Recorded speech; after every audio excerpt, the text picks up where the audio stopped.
झंडा ऊंचा रहे हमारा, विजयी विश्व तिरंगा प्यारा।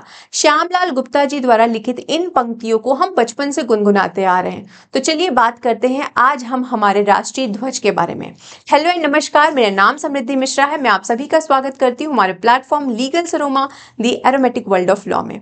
इस दुनिया के हर आजाद देश के पास अपना एक झंडा होता है। ये कोई कपड़े का टुकड़ा नहीं है, बल्कि एक देश के आज़ादी व पहचान का प्रतीक है। हमारी कॉन्स्टिट्यूएंट असेंबली ने आज़ादी के कुछ दिन पहले ही हमारे इंडियन नेशनल फ्लैग को अडॉप्ट किया था, लेकिन अगर हम उसके इतिहास को पढ़ते हैं तो हमें पता चलता है इसकी शुरुआत 20वीं सेंचुरी में ही हो चुकी थी।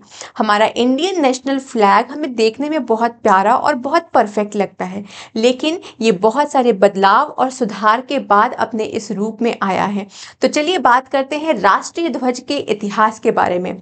7 अगस्त 1906 में सबसे पहली बार हमारे राष्ट्रीय ध्वज को कोलकाता के पारसी पैगन स्क्वायर में फहराया गया था। 1907 में मैडम भिकाजी ने पेरिस में हमारे सेकंड इंडियन नेशनल फ्लैग को होस्ट किया था, जिसमें वंदे मातरम अंकित था। थर्ड इंडियन नेशनल फ्लैग को होस्ट किया लोकमान्य तिलक और डॉक्टर एनी बेसेंट ने 1917 में। 1921 में Bijwada session of all India Congress committee के पिंगली वेंकैया जी ने हमारे राष्ट्रीय ध्वज को डिजाइन किया। उस समय इसमें सिर्फ 2 रंग थे, लाल और हरा, जो हमारे देश के 2 कम्युनिटीज को सिग्निफाई करते थे, हिंदूज एंड मुस्लिम्स। लेकिन बाकी कम्युनिटीज का क्या? तो उस समय महात्मा गांधी जी ने बोला कि इसमें एक वाइट स्ट्रिप को ऐड करो जो बाकी कम्युनिटीज को सिग्निफाई करेगा, और कहा कि इसमें स्पिनिंग व्हील को भी डालिए जो हमारे देश के डेवलपमेंट को सिग्निफाई करेगा। 1931 में इस रेजोल्यूशन को अप्रूव किया गया और ट्राई कलर को as an Indian national flag के तौर पे अडॉप्ट किया गया। उस समय हमारे ध्वज में सैफरन, वाइट और ग्रीन कलर था with spinning wheel of Mahatma Gandhi, जो उन्होंने सजेस्ट किया था।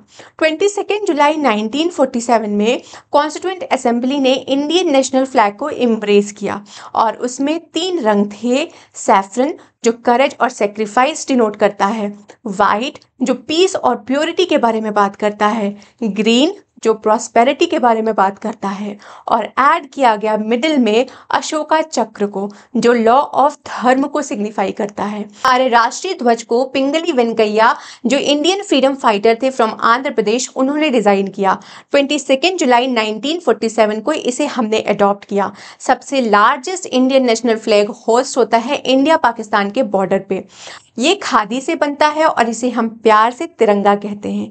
तिरंगा की यात्रा हमें सिर्फ इतिहास नहीं बताता, बल्कि हमें बताता है कि बदलाव और सुधार ही हमें परफेक्शन के रास्ते पर ले चलते हैं।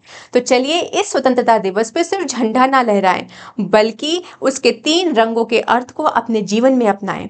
केसरिया जो हमें साहस और त्याग के लिए प्रेरित करे, सफेद जो हमें सच्चाई व शांति का रास्ता दिखाए, हरा जो हमें विकास और समृद्धि की याद दिलाए, अशोका चक्र जो हमेशा हमें धर्म के रास्ते पे चलने के लिए प्रेरित करे। आशा करती हूँ ये जानकारी आपको पसंद आई होगी। अगर आपने अभी तक मेरे चैनल को सब्सक्राइब नहीं किया है तो ज़रूर सब्सक्राइब करें। स्वतंत्रता दिवस की आप सभी को हार्दिक शुभकामनाएं। जय हिंद, जय भारत।